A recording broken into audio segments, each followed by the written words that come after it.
الحمد لله رب العالمين صلى الله وسلم وبارك على نبينا محمد وآله وصحبه أجمعين وأشهد أن لا إله إلا الله وحده لا شريك له وأشهد أن محمدا عبده ورسوله صلى الله عليه وسلم أما بعد ففي هذه الليلة التي هي ليلة 23 من شهر جماد الآخرة من عام 1441 من هجرة النبي صلى الله عليه وسلم نقرأ رسالة قيمة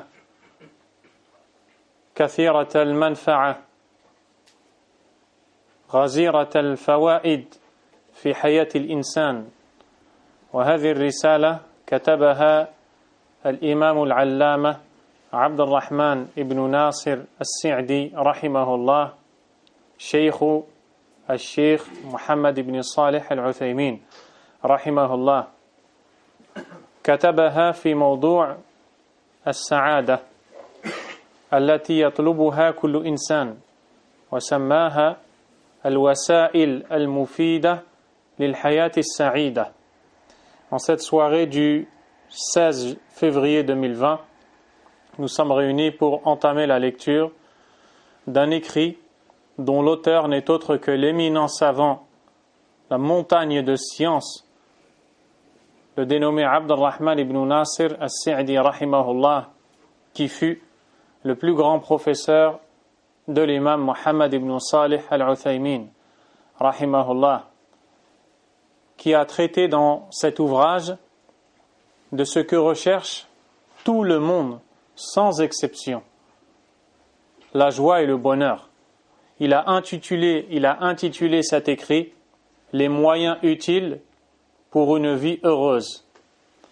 Mais avant d'entrer dans le vif du sujet, sachez que la raison pour laquelle ce grand savant, qu'Allah lui fasse miséricorde, a traité ce sujet et a écrit cet ouvrage est le fait que, alors qu'il était hospitalisé au Liban, où il subissait des soins, il a découvert un livre à l'hôpital intitulé en arabe « Da'il qalaq wabda'il hayah » « Délaisse les soucis et débute la vie », écrit par un auteur américain qui bien sûr n'était pas musulman.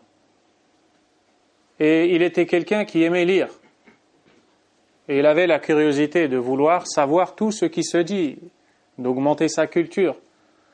Il s'est mis à regarder cet ouvrage qui traitait des moyens amenant au bonheur, à l'épanouissement dans la vie.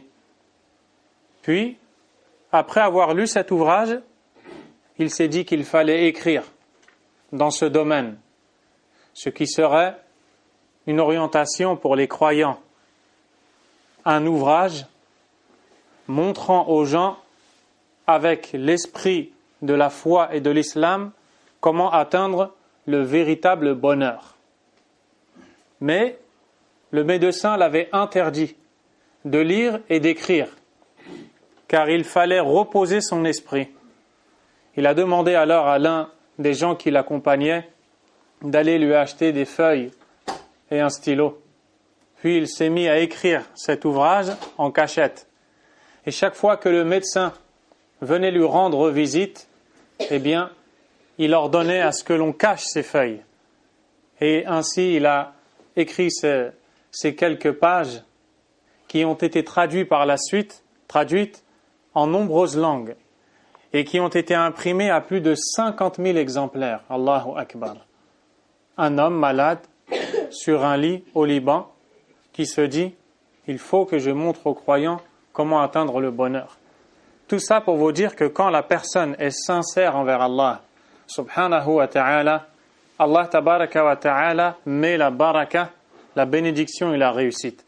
Et c'est ainsi qu'a été connu cet ouvrage, ce petit épître ou alors cette lettre écrite par ce grand imam, qu'Allah lui fasse miséricorde. Et le bonheur, c'est ce que tout le monde recherche. peu importe la croyance de la personne, l'âge, l'origine, le rang social, le niveau de culture, chacun cherche le bonheur.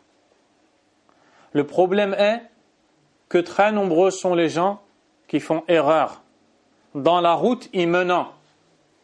Certains ont pensé que le bonheur allait s'obtenir en multipliant notamment les voyages. Ils se sont mis à voyager toute leur vie. Mais à chaque fois, à la fin d'un voyage, il y a ce que l'on appelle le retour. Certains ont pensé que le bonheur était derrière le fait d'amasser les biens de cette vie d'ici-bas. Ils ont passé toute leur vie à s'enrichir et ils se sont retrouvés les plus pauvres du monde, comme eux le témoignent.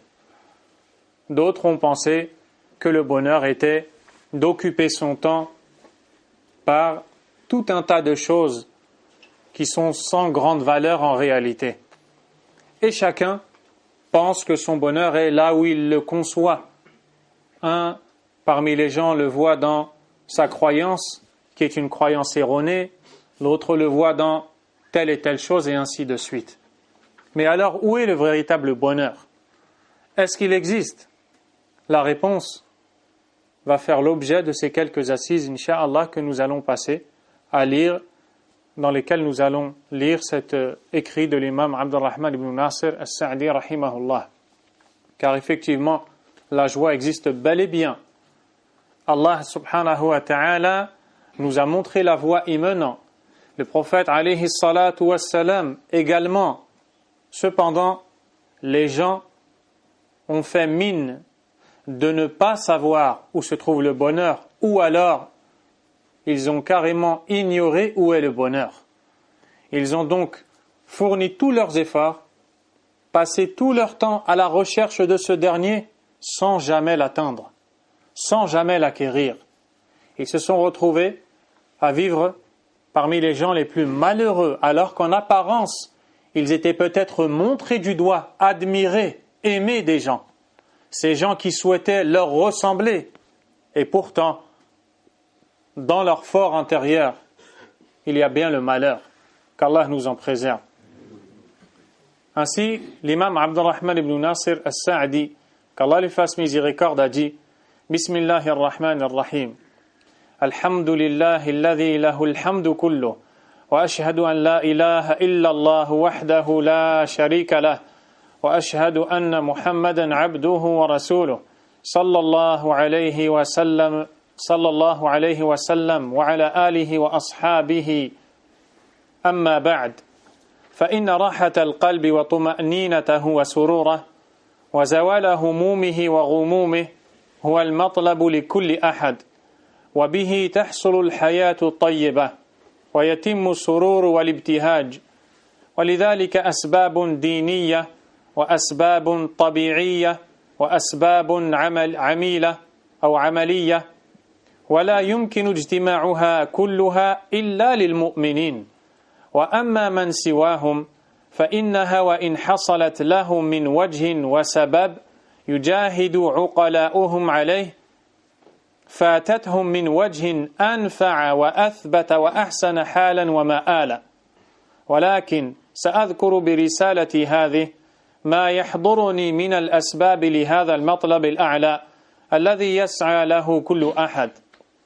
Après avoir mentionné le nom d'Allah comme à l'habitude de tous les auteurs d'ouvrages, prier sur le prophète sallallahu alayhi wa sallam, témoigner de l'unicité d'Allah dans le droit à l'adoration, il dit, certes, le repos du cœur, sa quiétude et sa joie, de même, la dissipation des préoccupations et soucis est la chose que tout le monde recherche et par laquelle la personne mène une bonne vie, heureuse. Cette chose a des causes, nous dit-il. Certaines sont des causes religieuses, d'autres sont des causes naturelles et d'autres encore sont des causes relatives aux actions que l'on fait dans notre vie.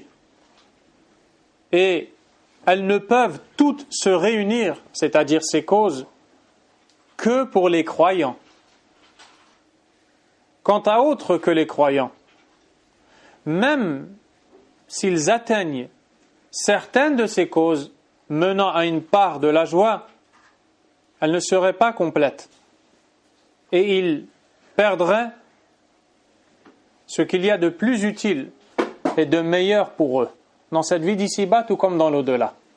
La première chose par laquelle il commence, rahimahullah, c'est nous montrer l'endroit où est située la joie de la personne.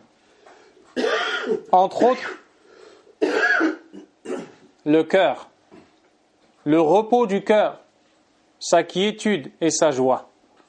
Ainsi, la joie, le bonheur, le repos, la quiétude sont des choses qui habitent le cœur. Dès lors que le cœur les ressent, le corps aussi vit avec. Et dès lors que le cœur ne les voit pas, eh bien, le corps va suivre avec. Il a débuté par le cœur parce que le cœur est ce qu'Allah observe chez son serviteur. Pas seulement. Allah tabaraka wa ta'ala observe le cœur, mais aussi les actions faites par celui qui possède ce cœur.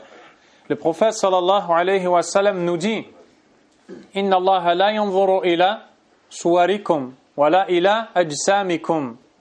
Allah ne regarde pas votre apparence ou votre état apparent ou alors votre corpulence. Walakin yanzuru ila qulubikum wa a'malikum. Mais il regarde vos cœurs et vos actes. Vos cœurs et vos actes. Ainsi, c'est ce qu'Allah regarde chez nous et observe, notre cœur. Ce cœur que tu as et dont les gens qui sont autour de toi en ce moment même ignorent le contenu, eh bien Allah tabaraka wa ta'ala, lui, le connaît. Ce cœur, tu dois l'entretenir. Ce cœur, tu dois le purifier. Tu ne dois pas montrer à Allah tabaraka wa ta'ala un cœur impur, habité par les souillures, détesté par Allah subhanahu wa ta'ala, dont nous allons parler plus en détail bientôt, insha'Allah ta'ala. Ainsi, le cœur est la base.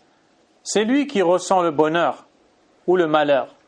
C'est lui qui vit, qui goûte à la saveur de la joie ou à l'amertume du malheur et à ses douleurs. Et tout le monde recherche la quiétude, la joie qui permet à la personne de vivre une bonne vie. Et justement, cette joie et cette quiétude a des causes religieuses, naturelles et les actions que la personne fait.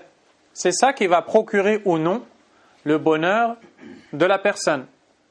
Et en fonction de la présence de ces causes, il y aura proportionnellement à ces dernières la présence du bonheur ou son absence dans le cœur. Et elles ne se réunissent que chez les croyants, car les causes religieuses sont absentes chez les mécréants, chez les polythéistes, chez ceux qui n'adorent pas Allah tabaraka wa ta'ala, et d'autres choses encore. Ces derniers, j'entends par là les polythéistes, ou ceux qui ne croient pas en Allah subhanahu wa ta'ala, peuvent atteindre une partie du bonheur. Mais il ne s'agira que du bonheur apparent. Le bonheur mondain, qui a un début et une fin, et qui, pendant son existence, est sujet à la défaillance. Alors que le bonheur ressenti par le croyant, lui, est tout autre. C'est la joie même. Ainsi, l'auteur, rahimahullah, nous dit: je vais, dans cet ouvrage, citer ce qui me vient à l'esprit comme cause menant à ce bonheur. Et nous dit: فَمِنْهُمْ مَنْ أَصَابَ كَثِيرًا مِنْهَا فَعَاشَ عِيشَةً هَنِيئَةً وَحَيَا حَيَاةً طَيِّبَةً وَمِنْهُمْ مَنْ أَخْفَقَ فِيهَا كُلِّهَا فَعَاشَ عِيشَةَ الشَّقَاءِ وَحَيَا حَيَاةَ التُّعَسَى. ومنهم من هو بين وبين بحسب ما وفق له والله الموفق المستعان به على كل خير وعلى دفع كل شر. Il y a parmi les gens, et là il va nous parler de 3 catégories de personnes en fonction du bonheur qui est ressenti ou non. Il y a parmi les gens certains qui ont pris une grosse part du bonheur. Ils ont vécu une vie paisible, une bonne vie. D'autres ont pris une grosse part du malheur. Ils ont vécu une vie d'échec. Et les autres qui sont entre les deux. C'est-à-dire qu'ils sont entre le bonheur et le malheur. Ils ont comme part du bonheur ce qui est proportionnel aux causes qu'ils ont fournies pour l'atteindre. Ils ont comme part du malheur ce qui est proportionnel aux causes qu'ils ont fournies ou alors aux choses qu'ils ont faites pour atteindre, que ce soit volontaire ou non, mais ces choses dont va résulter forcément et inévitablement le malheur, qu'Allah nous en préserve. Il nous dit, Allah est celui qui accorde l'assistance et celui à qui on demande l'aide pour atteindre tout bien et repousser tout mal. Encore une fois, l'importance de tout rattacher à Allah subhanahu wa ta'ala. Car il ne s'agit pas de lire et de penser que l'on a acquis ce savoir qui nous permettra d'ores et déjà d'atteindre ce but ou de le mettre en pratique. Car l'apprentissage est quelque chose qui est certes très important, mais insuffisant pour atteindre le but si Allah ne te donne pas son aide. Et tu ne peux pas être parmi les bienheureux si Allah ne te rend pas bienheureux. Tu pourras faire tout ce que tu veux. Mais si Allah tabaraka wa ta'ala décide autre chose pour toi, pour une sagesse dont il est connaisseur, eh bien tu n'atteindras pas ce que tu recherches. D'où l'importance de demander à Allah sans cesse et sans arrêt l'aide et la guider. Ainsi, il va entrer dans le vif du sujet.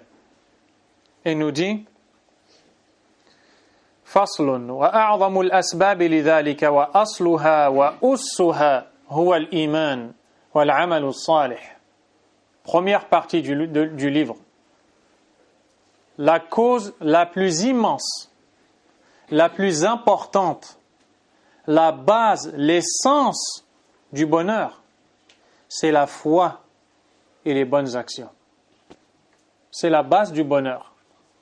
Voyez-vous cet arbre fruitier qui est beau en lui-même et qui n'est pas seulement beau en lui-même, il tire profit aux gens puisqu'il leur donne de quoi se nourrir. Cet arbre fruitier a des racines sans lesquelles il n'aurait pas pu être là par la permission d'Allah subhanahu wa ta'ala. Eh bien, le bonheur ressemble à un arbre fruitier. Un arbre qui donne toutes sortes de fruits tout aussi bons les uns que les autres. Cet arbre a besoin de bonnes racines. La racine, la base, le fondement du bonheur, c'est la foi en Allah, subhanahu wa ta'ala, avec tout ce que cela implique, ainsi que les bonnes actions. Allah subhanahu wa ta'ala a dit « Man amila salihan min dhakarin aw untha wa huwa mu'min » فَلَنُحْيِيَنَّهُ حَيَاةً طَيِّبَةً وَلَنَجْزِيَنَّهُمْ أَجْرَهُمْ بِأَحْسَنِ مَا كَانُوا يَعْمَلُونَ. Dans le sens rapproché du verset, il nous dit « Quiconque fait une bonne œuvre, homme soit-il ou femme, tout en ayant la foi, tout en étant croyant, nous lui ferons vivre une bonne vie et nous le rétribuerons. Nous lui accorderons la récompense en fonction des meilleures actions qu'il faisait. » Ce verset est une base. Allah subhanahu wa ta'ala nous invite au bonheur. Voulez-vous atteindre le bonheur? Alors écoutez cela. Quiconque fait une bonne œuvre, qu'il s'agisse d'un homme ou d'une femme, tout en étant croyant, tout en ayant la foi, la véritable foi. Quelle foi?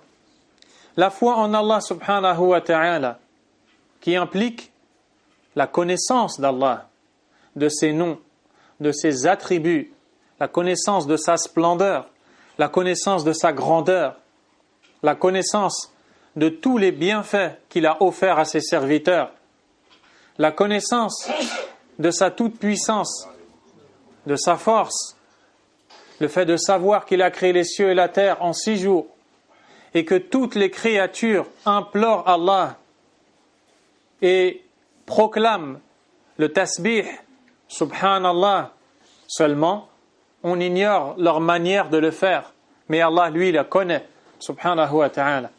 Le fait de connaître Allah par ses noms et ses attributs. L'imam Ibn al-Qayyim rahimahullah a dit: Man arafa Allah bi asma'ihi wa sifatihi ahabbahu la mahala. Quiconque connaît Allah par ses noms et ses attributs l'aimera inévitablement. C'est la base du bonheur. Quiconque ne connaît pas Allah, tabaraka wa ta'ala, il n'y a pas de place dans son cœur pour le bonheur. Quand je parle du bonheur, je ne parle pas du bonheur ou de la part mondaine du bonheur. Je parle du bonheur dans toute sa réalité, que seul le véritable croyant peut ressentir. Il a un chemin pour être atteint. Le fait de connaître Allah Azza wa Jal, le fait de n'adorer qu'Allah, de n'invoquer qu'Allah, c'est ça être croyant. Le fait aussi d'avoir foi en tous les autres piliers de la foi. Foi en Allah, en ses anges, en ses livres, en ses messagers, au jour dernier et au destin, qu'il soit douloureux ou non. Le fait d'avoir ces convictions dans le cœur, de croire à tout ce qui l'adviendra à chacun d'entre nous après sa mort, depuis la séparation de l'âme avec le corps, jusqu'à l'étape de la tombe où les 2 anges viendront interroger la personne. Qui est ton Seigneur? Lui diront-ils. Quelle est ta religion et qui est cet homme qui vous a été envoyé? À ce moment-là, alors, les croyants qui vivaient le bonheur dans cette vie d'ici-bas sont ceux qui seront raffermis par Allah et qui sauront répondre: mon Seigneur est Allah, ma religion est l'islam, et cet homme qui m'a été envoyé est le prophète Mohammed sallallahu alayhi wa sallam. Je le sais car j'ai lu le livre d'Allah et attesté de sa véracité. Ces gens-là vont goûter au bonheur, car ils font des bonnes œuvres et ils les accompagnent de la foi, car il existe des gens qui font des bonnes œuvres sans les accompagner de la foi, c'est-à-dire la foi en Allah, la foi de la religion d'Allah subhanahu wa ta'ala. Ces gens-là vont être récompensés par Allah, parce qu'Allah n'est pas injuste. Cependant, ils ne seront récompensés que dans cette vie d'ici-bas. Il est possible qu'Allah Azza wa Jal repousse un malheur d'un kafir, d'un mécréant qui a fait une bonne action pour la bonne action qu'il a faite. Il repoussera de lui un malheur qui aurait pu l'atteindre dans cette vie d'ici-bas pour lui rendre ce qu'il a fait. Cependant, lorsqu'il arrive le jour dernier, comme Allah Azza wa Jal nous dit dans le Coran, وَقَدِمْنَا إِلَى مَا عَمِلُوا مِنْ عَمَلٍ فَجَعَلْنَاهُ هَبَاءً مَنْثُورًا. On verra toutes les actions qu'il faisait, c'est-à-dire dans la vie d'ici-bas, et on les réduira alors en poussière éparpillée. Voilà où s'arrêtera leur part du bonheur. Alors que ceux qui font des bonnes œuvres, tout en étant croyants, Allah nous dit qu'il les fera vivre une bonne vie. Et en plus de cela, il leur accordera une grande récompense proportionnelle aux bonnes actions qu'ils faisaient. L'imam al-Sa'di rahimahullah a dit: فأخبر تعالى ووعد من جمع بين الإيمان والعمل الصالح بالحياة الطيبة في هذه الدار وبالجزاء الحسن في هذه الدار وفي دار القرار. Allah exalté soit-il a informé dans ce verset qu'il a fait la promesse pour ceux qui ont uni la foi aux bonnes œuvres de leur faire vivre une bonne vie dans cette vie d'ici-bas et de leur accorder une belle rétribution dans la vie de l'au-delà. وسبب ذلك واضح فإن المؤمنين بالله الإيمان الصحيح المثمر للعمل الصالح المصلح للقلوب والأخلاق والدنيا والآخرة معهم أصول وأسس يتلقون فيها جميع ما يرد عليهم من أسباب السرور والابتهاج وأسباب القلق والهم والأحزان. La cause de cela est très claire, nous dit l'auteur. Certes, les croyants ayant foi en Allah, ayant une foi correcte en Allah, nous dit-il. Pourquoi? Parce qu'il existe des gens qui se réclament de cette foi, mais qui en réalité ont une foi qui est corrompue, qui est défaillante.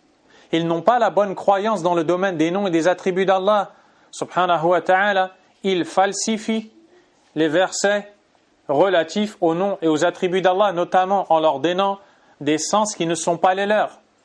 Ils adoptent une croyance qui n'est pas la bonne.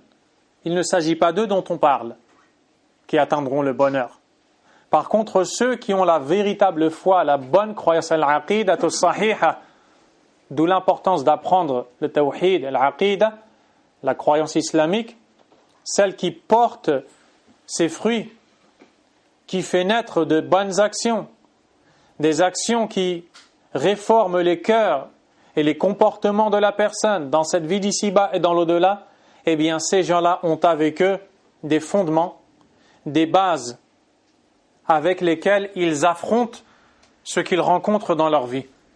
Que ce soit des situations en relation avec la joie, des moments de joie, ou des situations en relation avec la tristesse, des moments de tristesse. Car dans cette vie d'ici-bas, les situations varient et changent. La personne vit un bonheur tantôt et subit un malheur tantôt. Elle est éprouvée par Allah tabaraka wa ta'ala ou alors punie par Allah subhanahu wa ta'ala, et parfois elle est comblée par Allah azza wa jal. Cette personne, pour savoir affronter toutes ces choses de la vie, savoir comment se conduire face aux bonnes choses qui l'atteint et savoir comment se conduire face aux choses qui lui sont douloureuses, a besoin d'une base. Reprenons l'exemple de cet arbre. Cet arbre dont nous avons parlé, si ses racines ne sont pas fortes et solides, il suffira d'une tempête de vent, de pluie, pour qu'il se déracine, pour qu'il tombe, parce que ses racines n'étaient pas fortes. Alors que l'arbre dont les racines sont bien implantées au sol, si bien qu'elles sont fermes et solides, la tempête de vent va passer, il se peut que l'arbre va légèrement bouger ou vibrer, mais pas plus. Il va aussitôt se remettre en place. C'est la situation du croyant. Dans sa vie d'ici-bas, s'il a des bases qui sont saines, qui sont fortes, c'est-à-dire la foi correcte, qu'il a apprise, qu'il a développée dans son cœur, qu'il a étudiée, il sait qui est Allah, subhanahu wa ta'ala, il connaît son Créateur, azza wa jal, il connaît sa sagesse, sa puissance, ses bienfaits, eh bien, le malheur ou la douleur qui viendra l'atteindre sera comme ce vent qui ne pourra pas déraciner cet arbre.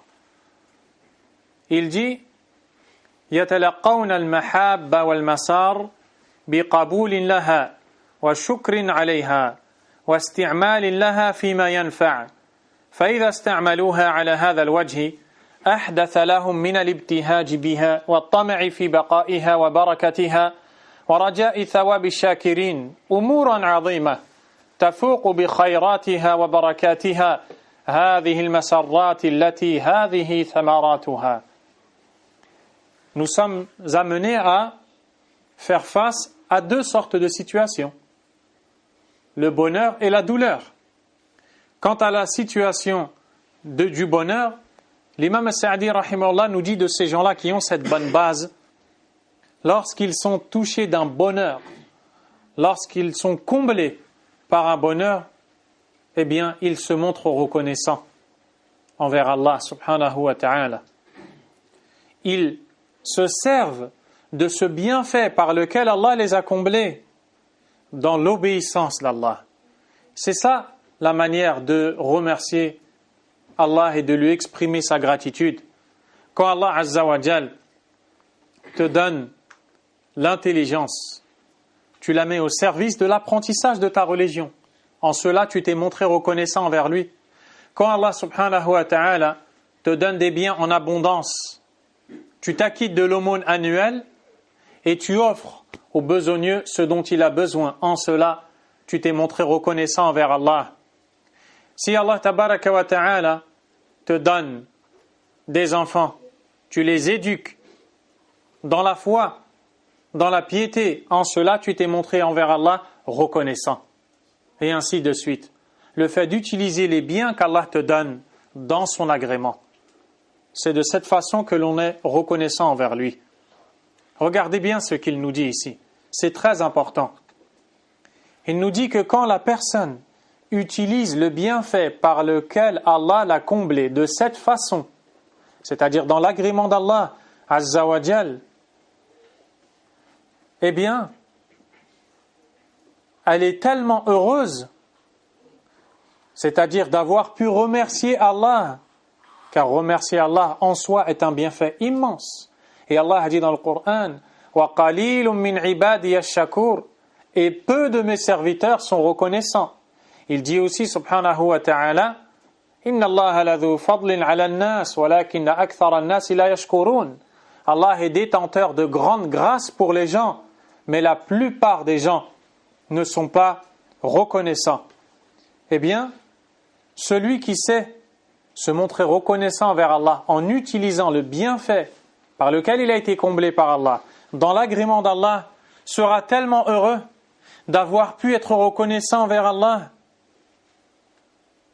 d'espérer cette récompense. Non seulement il jouit d'un bonheur qu'Allah lui a donné, et en plus de cela, il se montre reconnaissant, et se montrer reconnaissant est une des meilleures adorations d'Allah. Eh bien, en voyant tout cela, il ressentira un bonheur bien plus grand que le bonheur qu'il a ressenti en recevant le bienfait d'Allah subhanahu wa ta'ala à la base. Mettons cela de façon plus claire à travers un exemple. Allah subhanahu wa ta'ala te donne des biens en abondance. Il te comble par la santé et te comble par la subsistance licite. C'est cette santé et cette subsistance que tu vas utiliser pour te rendre à la Mecque afin d'accomplir le 5e pilier de l'islam. Et quand tu vas arriver dans cet endroit, si tu t'y es préparé comme il se doit, eh bien, tu ressens un bonheur tel que tu as oublié cette histoire d'argent que tu as utilisée pour venir, qui en soi est un bienfait. Mais tu te vois serviteur d'Allah, quelqu'un qui a su remercier Allah. Eh bien, ta poitrine s'élargit, ton cœur s'attendrit, ta vie s'apaise, tu as réussi. Car tu n'as pas été leurré, tu n'as pas été dupé par Shaitan, qui a trompé un bien grand nombre de gens, si bien qu'ils ont été détournés. Je ne dis pas des actions qui sont recommandées dans l'islam, mais des actions qui sont fondamentales, des piliers de l'islam, de la prière, de l'acquittement de l'aumône, de l'accomplissement du pèlerinage, peut-être même du jeûne du mois de Ramadan. C'est pour cela que quand le jeûne du mois de Ramadan arrive, certains le voient comme un fardeau duquel ils sont pressés de se décharger. Ils n'attendent que la fin de ce mois. Pourquoi ? Parce qu'ils ne le voient pas comme un bienfait. Ils le voient comme une contrainte. Pareil pour ceux qui prient par paresse. Ils voient cette prière comme une contrainte. Alors que celui qui a compris l'objectif de sa vie, il se lève avec joie avant même de dormir. Il est préoccupé par sa prière. Et il invoque Allah tabaraka wa ta'ala. Et il demande à Allah de lui accorder le réveil pour accomplir cette prière. Il n'est pas trompé. Celui-là, il vit dans un paradis avant même d'entrer dans le paradis. L'imam Ibn Taymiyyah rahimahullah a dit, il y a dans cette vie d'ici-bas un paradis. Quiconque n'y entre pas, n'entrera pas dans le paradis de l'au-delà. C'est la connaissance d'Allah, subhanahu wa ta'ala. Quant aux douleurs de cette vie d'ici-bas, comment ces gens qui ont cette base qu'est la foi réagissent ? l'imam Sa'di nous dit ويتلقون المكاره والمضار والهم والغم بالمقاومة لما يمكنهم مقاومته وتخفيف ما يمكنهم تخفيفه والصبر الجميل لما ليس لهم عنه بد وبذلك يحصل لهم آثار المكاره من المقاومات النافعة والتجارب والقوة ومن الصبر واحتساب الأجر والثواب أمورا عظيمة تضمحل معها المكاره وتحل محلها المسار والآمال الطيبة والطمع في فضل الله وثوابه. Quant aux choses douloureuses dans cette vie, ces gens-là, ils font face, qu'il s'agisse de soucis en relation avec quelque chose du passé, relevant du passé, on appelle cela al-ham. Et on dit de la personne qui est touchée de soucis pour quelque chose qui l'a affecté, relevant du passé, on dit de cette personne qu'il est ou qu'elle est mahmoum. Ou alors que ce soit en relation avec un souci présent, une préoccupation présente, on appelle cela al-gham. Et la personne est appelée marmoum. Ou alors un souci en relation avec quelque chose que l'on redoute à l'avenir. On appelle cela al-ham. Pardon, le passé, on l'appelle al-huzn. Et la personne est appelée hazin. Et l'avenir, on appelle cela al-ham et la personne est appelée mahmoum. Peu importe de quoi il s'agisse.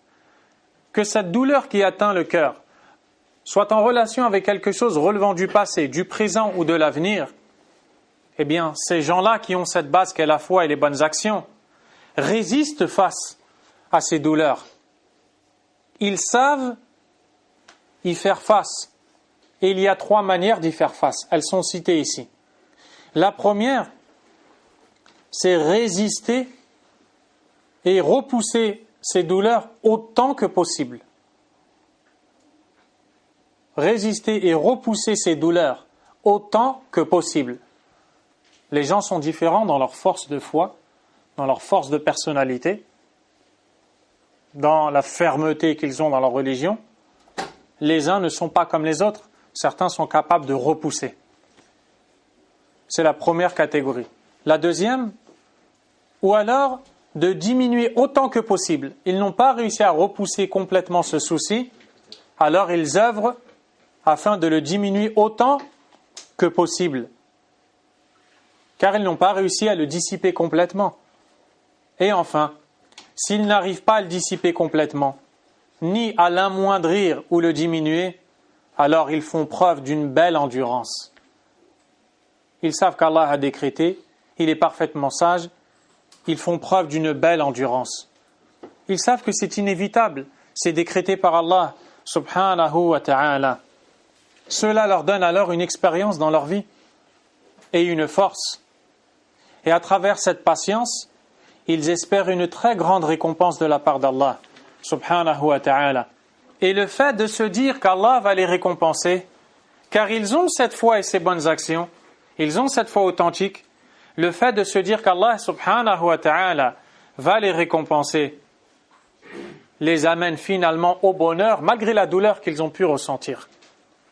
Car ils se disent, voici une occasion qui m'a été offerte de gagner la promesse d'Allah adressée aux endurants lorsqu'il dit وَبَشِّرِ الصَّابِرِينَ الَّذِينَ إِذَا أَصَابَتْهُمْ مُصِيبَةٌ قَالُوا إِنَّا لِلَّهِ وَإِنَّا إِلَيْهِ رَاجِعُونَ. Fais la bonne annonce aux endurants, ceux qui, quand ils sont atteints d'un malheur, disent « Nous appartenons à Allah et vers lui nous retournerons. » أُولَٰئِكَ عَلَيْهِمْ صَلَوَاتٌ مِّن رَّبِّهِمْ وَرَحْمَةٌ. Ceux-là, on les éloge de leur Seigneur et sa miséricorde. وَأُولَٰئِكَ هُمُ الْمُهْتَدُونَ. Et ceux-là sont les bien guidés. Car Allah tabaraka wa ta'ala est adoré dans ces 2 situations. La situation d'aisance, la situation du malaise, la richesse, la pauvreté, la bonne santé, la maladie, la force ou la faiblesse. Dans ces 2 situations, Allah est adoré. Mais la situation difficile, est celle où le serviteur va augmenter en degrés et va prouver son amour à Allah. Il va prouver à Allah ce qu'il est pour lui. Entre autres, le serviteur. L'imam Ibn al-Qayyim rahimahullah a dit Man arada as-sa'ada, ou l'imam Ibn Taymiyyah rahimahullah, Man arada as-sa'ada fa'alayhi bi tahqiq al-'ubudiyyah. Quiconque recherche le bonheur, qu'il concrétise la servitude pour Allah.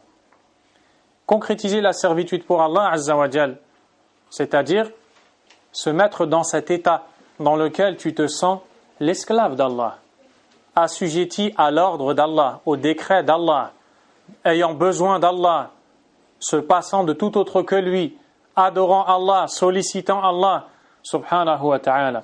L'imam al-Sa'di rahimahullah a dit كما عبر النبي صلى الله عليه وسلم عن هذا في الحديث الصحيح أنه قال. Le prophète alayhi salatu wassalam nous exprime cela explicitement dans le hadith authentique où il dit عجبا لأمر المؤمن إن أمره كله خير إن أصابته سراء شكر فكان خيرا له وإن أصابته ضراء صبر فكان خيرا له وليس ذلك لأحد إلا للمؤمن. Étonnante est la situation du croyant tout entière, car quand un bien l'atteint, il se montre reconnaissant et cela est un grand bien pour lui. Et quand une douleur l'atteint, il se montre endurant et cela est un grand bien pour lui. Et cette situation ne peut être vécue que par un croyant. Parce que le croyant sait ce qu'il y a derrière comme sagesse d'Allah, derrière l'épreuve, derrière la douleur, derrière la difficulté. Tout comme il sait ce qu'il y a derrière les bienfaits, comme moyen de se rapprocher d'Allah, notamment en se montrant reconnaissant vers Allah, subhanahu wa ta'ala. Alors, quand il reçoit un bienfait, il pense déjà à la récompense qu'il va gagner s'il se montre reconnaissant envers ce bienfait. Résultat, il se retrouve à jouir d'un bienfait mondain qui lui a été donné par Allah. Il en profite et en profitant, en vivant bien, parce qu'il profite de ce bienfait, il pense déjà à la récompense d'Allah. Un double bonheur, mondain et de l'au-delà. Et quand il est atteint d'une douleur, il se montre endurant, car il sait qu'après l'endurance, il y a la délivrance. Il sait qu'après l'endurance, il y a un paradis aussi vaste que les cieux et la terre. Et qu'Allah Azza wa Jal lui ouvrira ses portes, incha'Allah. Cela ne peut atteindre qu'un croyant. L'imam al-Sa'di nous dit فَأَخْبَرَ صلى الله عليه وسلم أن المؤمن يتضاعف غنمه وخيره وثمرات أعماله في كل ما يطرقه من السرور والمكاره. Ainsi le prophète sallallahu alayhi wa sallam nous informe que le butin que gagne le croyant et les fruits de ses actions se multiplient, qu'il s'agisse d'un bien qu'il atteint ou d'une douleur qu'il ressent. Ce sont deux moyens de se rapprocher d'Allah et de gagner sa récompense. لهذا تجد اثنين تطرقهما نائبة من نوائب الخير أو الشر فيتفاوتان تفاوتا عظيما في تلقيها وذلك بحسب تفاوتهما في الإيمان والعمل الصالح. Il nous donne des exemples dans la vie de tous les jours. Pour cette raison, nous dit-il, tu peux trouver deux personnes atteintes d'une des choses de cette vie d'ici-bas. Ça peut être un bonheur et ça peut être un malheur. Et pourtant, ces deux personnes sont tout à fait différentes dans leur manière de recevoir cette chose, ce bien ou ce malheur. Et leur différence est proportionnelle en réalité à la différence qu'il y a entre eux dans la foi qu'ils ont. Quand l'un d'entre eux est touché par la perte d'un bien mondain, il peut aller jusqu'à la déprime. Cette déprime va souvent le conduire au délaissement de la prière. N'avez-vous pas vu ce grand nombre de gens abandonnant la prière, à qui il est dit « Pourquoi avez-vous abandonné, rompu votre lien avec Allah ?» Ils répondent « J'ai trop de problèmes. » Voilà la première façon de réagir face aux douleurs de la vie d'ici-bas, s'éloigner d'Allah. Et en agissant ainsi, la personne ne fait qu'augmenter ses problèmes. Car ce qu'elle ne comprend pas, c'est que la douleur d'être loin d'Allah, le malheur d'être égaré de la voie d'Allah Azza wa Jal, est en réalité bien pire que le malheur qu'elle ressent dans cette vie d'ici-bas. Car cette vie d'ici-bas est passagère, elle s'arrête, mais celle de l'au-delà, elle ne s'arrêtera plus. Eh bien, il nous dit, donc, deuxième exemple, l'exemple du bonheur. La personne qui reçoit un bonheur, un bien de cette vie d'ici-bas, par lequel elle va s'enfler d'orgueil, se sentir méritante. Pour elle, c'est tout à fait normal. J'ai eu ces biens parce que j'ai travaillé, elle dit. Et cette parole, c'est une parole de shirk asghar, parce qu'elle a rattaché les bienfaits à autre que le bienfaiteur. Au lieu de dire c'est par la grâce d'Allah que j'ai pu obtenir ces biens, elle dit je les ai eus parce que j'ai fait telle chose, parce que j'ai hérité de mes ancêtres, et j'en passe. Ça, c'est la situation de ceux qui ne savent pas réagir comme il se doit, que ce soit face à la douleur ou au malheur. De l'autre côté, il y a ceux qui savent réagir. Ils sont atteints d'un malheur. Le même malheur ayant atteint ceux qui ont déprimé, qui ont abandonné leur lien avec Allah, subhanahu wa ta'ala, qui ont mené une vie pleine de gêne. Eux, ils font face à ce malheur avec le plus grand apaisement. Il perd un bien mondain, ça n'a aucune importance pour lui. Il est séparé de quelque chose qu'il avait l'habitude d'utiliser, ce n'est pas grave. Ce n'est pas son lien avec Allah qui a été rompu. Il sait qu'Allah lui donnera quelque chose d'autre, un autre moment. Il rate quelque chose, ce n'est pas grave. Il prendra la même autre chose plus tard. Peut-être même qu'il apprendra x2, x3. Il est toujours apaisé.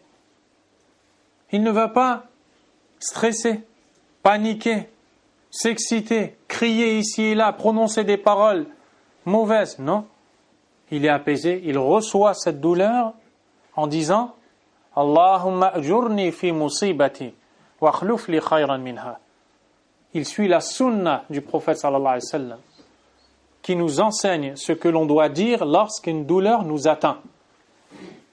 Allahumma ajurni fi musibati. Oh Allah, récompense-moi dans mon malheur qui m'a atteint. Wa akhluf li khayran minha. Et donne-moi quelque chose de meilleur à la place. Cette femme, parmi les femmes des Sahaba, qui a perdu son époux, on lui a dit prononce cette parole, demande à Allah ce qu'il y a de meilleur. Et son époux était d'un des plus vertueux. Elle a dit mais qui sera meilleur que mon époux? Prononce cette parole, lui a-t-on dit. Elle a prononcé cette parole. Le prophète sallallahu alayhi wa sallam l'a demandé en mariage. Il n'était pas meilleur? Alayhi salatu wa salam. Allahu akbar. L'imam al-Sa'di nous dit هذا الموصوف بهذين الوصفين يتلقى الخير والشر بما ذكرناه من الشكر والصبر وما يتبعهما فيحدث له السرور والابتهاج وزوال الهم والغم والقلق وضيق الصدر وشقاء الحياة وتتم له الحياة الطيبة في هذه الدار. La personne décrite par ces deux choses que sont la reconnaissance envers Allah et l'endurance et tout ce qui en découle, va ressentir une joie telle, cette joie est due à quoi? Elle est due à sa reconnaissance envers Allah lors du bienfait et son endurance lors du malheur. Elle va ressentir une joie telle, un apaisement tel, que vont se dissiper et disparaître de son cœur les soucis, les angoisses, ce sentiment de sentir la poitrine serrée, étroite, la tristesse de la vie, pour laisser place à la bonne vie dans cette vie d'ici-bas. Il dit ensuite وَالْآخَرُ يَتَلَقَّى الْمَحَابَّ بِأَشَرٍ وَبَطَرٍ وَطُغْيَانٍ فَتَنْحَرِفُ أَخْلَاقُهُ وَيَتَلَقَّاهَا كَمَا تَتَلَقَّاهَا الْبَهَائِمُ بِجَشَعٍ وَهَلَعٍ ومع ذلك فإنه غير مستريح القلب بل متشتته من جهات عديدة متشتت من جهة خوفه من زوال محبوباته ومن كثرة المعارضات الناشئة عنها غالبا ومن جهة أن النفوس لا تقف عند حد بل لا تزال متشوفة لأمور أخرى قد تحصل وقد لا تحصل وإن حصلت على الفرض والتقدير فهو أيضا قلق من الجهات المذكورة. Quant à la personne qui n'a pas ces deux comportements que sont la reconnaissance face au bienfait et l'endurance face à la douleur, va faire face au bienfait par de l'orgueil. Au lieu de faire preuve de modestie, de dire « Loué soit Allah, il m'a comblé, moi le faible serviteur, moi le pécheur. Allah m'a donné tout cela. » Eh bien lui, il va faire face au bienfait d'Allah Azza wa Jal avec des mauvais comportements. À l'instar de ces animaux sauvages qui se jettent sur la proie qu'ils vont manger. C'est un bienfait d'Allah pour eux. Tel est le comportement de l'homme quand il n'est pas reconnaissant envers Allah. Et en plus de cela, il n'aura pas le cœur apaisé. Il se jette sur le bienfait d'Allah Azza wa Jal sans se montrer reconnaissant et il ne trouve pas d'apaisement dans son cœur. Son cœur est éparpillé. Son cœur est dispersé, ici et là, entre plusieurs sentiments. Entre la crainte de voir ce qu'il aime disparaître, il aime les biens de cette vie d'ici-bas. Au lieu de se montrer reconnaissant envers Allah, quand il voit un bien arriver, s'approcher de lui, il a peur de le perdre, alors il est préoccupé par ce souci. Il a peur que son compte en banque diminue. Il a peur que ses biens immobiliers, mondains, financiers ne diminuent ou ne disparaissent. Donc il ne peut même pas profiter de ces biens. Car pendant les biens, au lieu de les rattacher à Allah, il est pris par d'autres soucis. Il faut que je place, il faut que je fasse attention, il faut que je surveille. Donc il est entre ce sentiment-là et entre le sentiment d'en vouloir davantage. Donc finalement, il n'est jamais tranquille. Savez-vous pourquoi? Parce qu'il est l'esclave de cette dunya. Et l'esclave de cette dunya ne sera jamais tranquille. Et le prophète sallallahu alayhi wa sallam a dit « Ta'isa abdud dinar, ta'isa abdud dirham » que périsse l'esclave de l'or, que périsse l'esclave de l'argent.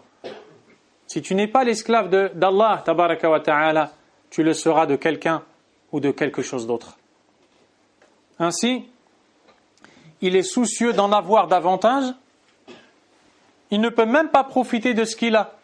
Regardez, les gens aisés, riches, qui transgressent, qui n'obéissent pas à Allah Azza wa Jal, ils ne profitent même pas de leur argent. Ils quittent ce bas monde et les héritiers se battent les uns les autres pour chacun prendre leur part. Quelle vie? La vie de la tristesse. L'imam Sa'di rahimahullah dit ensuite وَيَتَلَقَّى الْمَكَارِهَ بِقَلَقٍ وَجَزَعٍ وَخَوْفٍ وَضَجَرٍ فَلَا تَسْأَلْ عَمَّا يَحْدُثُ لَهُ مِنْ شَقَاءِ الْحَيَاةِ ومن الأمراض الفكرية والعصبية ومن الخوف الذي قد يصل به إلى أسوأ الحالات وأفظع المزعجات لأنه لا يرجو ثوابا ولا صبر عنده يسليه ويهون عليه. Nous avons parlé des bienfaits qui atteignent ce genre de personnes. Maintenant, les douleurs. Les douleurs, je vous laisse imaginer le comportement de ces gens-là. La moindre douleur, ils sont inquiets, déstabilisés. Ils sont touchés par la lassitude. Ils se plaignent. Ne voyez-vous pas autour de vous certaines personnes qui se plaignent pour tout? Elles se plaignent parfois pour des choses qui sont bien. Elles se plaignent parce qu'il fait trop chaud. Elles se plaignent parce qu'il fait trop froid par la suite. Elles se plaignent parce qu'elles n'ont pas mangé. Elles se plaignent parce qu'elles ont trop mangé ensuite. Parce qu'elles ne sont pas rattachées à Allah, subhanahu wa ta'ala. L'imam Sa'di nous dit, ne te pose même pas la question sur le malheur qu'ils vivent. Et sur les maladies qu'ils les atteignent dans leurs nerfs. Ce sont ces gens-là qui deviennent nerveux, qui consomment les cachets les uns après les autres. Alors qu'en apparence, ils ont atteint tout ce que l'homme recherche.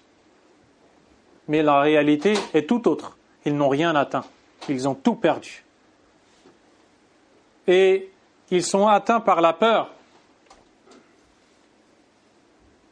de voir leur situation s'aggraver davantage. Et ils n'espèrent même pas la récompense d'Allah, subhanahu wa ta'ala. Ils n'ont pas d'endurance pour se consoler, pour diminuer cette douleur. Ils n'ont rien de tout cela. Ils sont complètement perdus. Pour cela, beaucoup de gens ont fini par revenir à Allah, azza wa jal, ont fini par se repentir à Allah, tabaraka wa ta'ala, que ce soit des chanteurs, peut-être que vous en avez entendu certains, ou alors des gens qui étaient au sommet de ce que l'homme recherche dans cette vie d'ici-bas, ils ont fini par se rendre compte qu'il n'y avait aucun bonheur dans tout cela, et que ce n'était que du faux, et qu'il fallait nourrir ce cœur qui n'a cessé de vivre vide, un cœur vide d'Allah azza wa jal. L'auteur a dit وَكُلُّ هَذِهِ مُشَاهَدٌ بِالتَّجْرِبَةِ. Toutes ces choses que nous avons citées ont fait l'objet de l'expérience. Les gens savent que c'est vrai. وَمَثَلٌ وَاحِدٌ مِنْ هَذَا النَّوْعِ إذا تدبرته ونزلته على أحوال الناس رأيت الفرق العظيم بين المؤمن العامل بمقتضى إيمانه وبين من لم يكن كذلك وهو أن الدين يحث غاية الحث على القناعة برزق الله وبما آتى العباد من فضله وكرمه المتنوع. Toutes ces choses-là sont constatées dans l'expérience de la vie. Il dit, si tu médites sur la situation des gens, tu verras la très grande différence entre le croyant qui agit en fonction de sa foi et l'autre personne. Et tu verras que la religion t'encourage à te contenter de ce qu'Allah t'a donné, à te satisfaire de ce qu'Allah t'a donné. Car quand on est satisfait de ce qu'Allah nous a donné, on est libre. C'est quand on n'est pas satisfait qu'on est emprisonné en réalité. Le fait de se contenter de la subsistance qu'Allah a donnée, subhanahu wa ta'ala, et de ce qu'il a accordé comme grâce et bienfait à ses serviteurs. L'imam Abdurrahman ibn Nasir al-Sa'di rahimahullah a dit dans son commentaire de Al-Manzouma fi Sayri ila Allah wa Dar al-Akhirah, le cheminement vers Allah et la demeure dernière, souvenez-vous de cette phrase. Je vous avais dit que c'est une phrase qu'on ne peut pas acheter avec l'or et l'argent de cette vie d'ici-bas, dans laquelle il a dit « Man radiya billah, walau ala al-qalil min al-rizq, radiyallahu anhu walau bil-qalil min al-amal. » Quiconque est satisfait d'Allah, malgré le peu de subsistance qui lui a peut-être été donné, Allah sera satisfait de lui, malgré le peu d'actions qu'il fait. Allahu Akbar. Et en plus, quand Allah Azza wa Jal te donne un peu de subsistance, ce n'est aucunement pour te priver. Mais c'est parce qu'il te connaît, il sait ce dont tu as besoin, ce qui est dans ton intérêt. Alors il te donne ce qui est proportionnel à la connaissance qu'il a de toi, car il est ton créateur. C'est donc au final pour te faire du bien, subhanahu wa ta'ala. Et Allah Azza wa Jal dans le Coran nous dit que s'il avait élargi la subsistance à tout le monde, ils auraient transgressé sur la terre d'Allah. Mais Allah donne à qui il veut, Azza wa Jal. Alors que toi, quand tu fais peu d'actions, ce n'est pas pour un bien, c'est parce que tu es défaillant. C'est pour ça que le jour dernier, les gens demanderont à Allah de les faire revenir sur terre pour faire les actions qu'ils délaissaient, pour corriger les actions qu'ils n'avaient pas bien faites. Voilà la grandeur d'Allah subhanahu wa ta'ala. L'imam Sa'di rahimahullah, et ça te montre l'importance de la bonne réaction. Lorsque tu es atteint d'une maladie, ou ton enfant est atteint d'une maladie, ne pas se dire pourquoi moi, pourquoi lui, qu'est-ce que j'ai fait, qu'est-ce que tu as fait? Tu as été si insouciant de tous les péchés que tu as faits, au point de dire qu'est-ce que j'ai fait? Tu n'as pas appris qui est Allah, voilà ce que tu as fait. Tu n'as pas connu Allah tabaraka wa ta'ala, voilà ce que tu as fait. L'imam Sa'di rahimahullah dit فالمؤمن إذا ابتلي بمرض أو فقر أو نحوه من الأعراض التي كل أحد عرضة لها فإنه بإيمانه وبما عنده من القناعة والرضا بما قسم الله له تجده قرير العين لا يتطلب بقلبه أمرا لم يقدر له ينظر إلى من هو دونه ولا ينظر إلى من هو فوقه. Le croyant, s'il est éprouvé par la maladie ou la pauvreté ou ses semblables parmi les choses qui peuvent atteindre tout un chacun dans cette vie d'ici-bas, eh bien, il y fait face avec sa foi. Il se contente et est satisfait de ce qu'Allah lui a donné comme part du partage de la subsistance d'Allah Azza wa Jal. Pour cela, tu vois que son regard, son œil est réjoui. Et il ne recherche pas quelque chose qui ne lui a pas été destiné. Il ne perd pas son temps à dire pourquoi je n'ai pas eu telle chose, pourquoi je n'ai pas eu telle chose. Car il sait que tout cela est dans la main d'Allah Azza wa Jal. Et en cela, il est épanoui. Sa poitrine s'élargit, son cœur s'attendrit. Les soucis n'ont pas de place dans son cœur ni dans son esprit, car il est satisfait d'Allah Azza wa Jal. Et plus encore, il observe la situation des gens qui sont en termes de bienfaits en dessous de lui. Et là, il se voit comblé. Il regarde les gens qui sont en dessous de lui. Il se dit, Allah m'a tout donné. Je pense que vous avez déjà fait cette expérience. Un homme est allé rendre visite à un jeune homme qui, à cause d'un accident, a perdu ses 2 bras. Qu'Allah l'aide à endurer cette lourde épreuve. Cet homme qui est allé le voir était pensif sur des choses de sa vie d'ici-bas.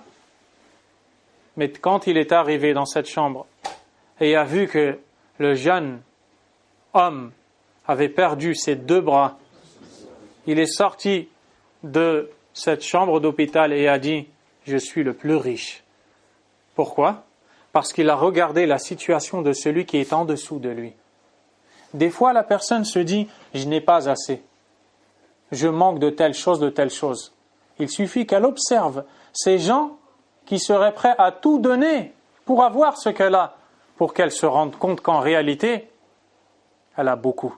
Car quand on regarde les gens qui ont plus que nous, au lieu de regarder les gens qui ont moins de nous, on méprise le bienfait d'Allah. On pense qu'on n'a rien. Tu manges un peu et tu dis « Je n'ai rien mangé ». Tu as oublié celui qui est mort de faim. Tu es atteint d'une maladie qui n'est pas forcément extrêmement grave, qui en général ne cause pas la mort. Tu te dis « Je souffre ».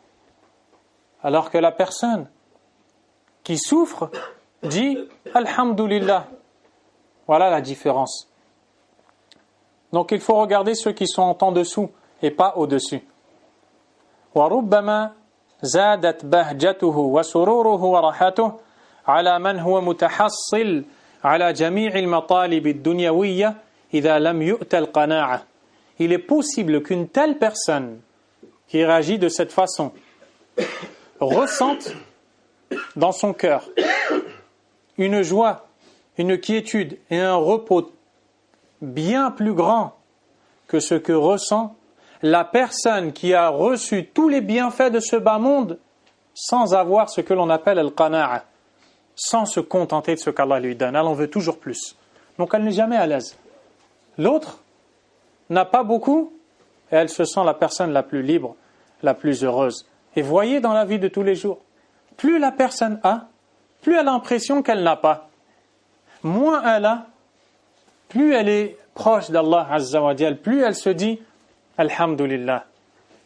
Quand elle est croyante, je veux dire. كما تجد هذا الذي ليس عنده عمل بمقتضى الإيمان إذا ابتلي بشيء من الفقر أو فقد بعض المطالب الدنيوية تجده غاية في التعاسة والشقاء. Tout comme tu remarques cette personne qui n'a pas cette foi, ni ce que la foi implique, dès qu'elle est atteinte d'une pauvreté ou de la perte d'une des choses recherchées dans cette vie d'ici-bas, tu la vois dans la plus grande faillite et dans la plus grande douleur ou la plus grande tristesse. Wallahu al-musta'an. نسأل الله عز وجل أن يشفي قلوبنا ويشرح صدورنا ويرزقنا غنى القلب عفوا إنه ولي ذلك والقادر عليه صلى الله وسلم وبارك على نبينا محمد وآله وصحبه أجمعين سبحانك اللهم وبحمدك أشهد أن لا إله إلا أنت أستغفرك وأتوب إليك